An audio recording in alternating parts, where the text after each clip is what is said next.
In the opening verses of Doctrine and Covenants, section 124, the Lord tells Joseph that he will polish his stake of Zion to be pure, to be more holy.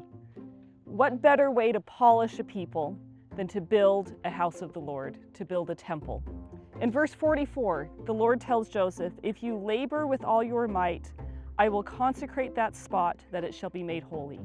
Much the same language that he had used on the saints in Kirtland.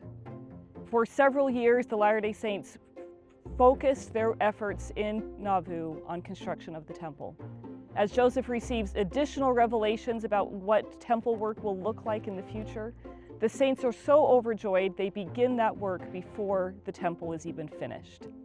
As the revelations are received about baptisms for the dead that Joseph shares with the saints immediately rush to the river and start baptizing because they cannot wait until the temple is finished.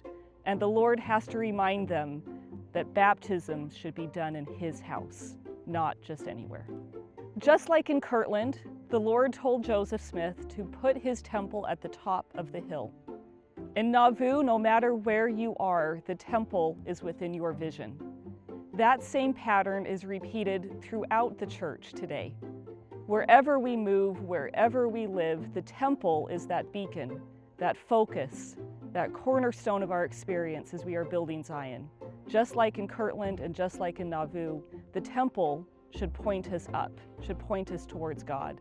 And we put temples on hills to help us remind us of that fact. At the beginning of Doctrine and Covenants, section 124, the Lord tells Joseph Smith that Nauvoo will be a cornerstone of Zion, a place that will anchor the saints in their attempts to build covenant communities. Also in that verse, he tells them that this cornerstone of Zion will polish the saints. It will perfect the saints.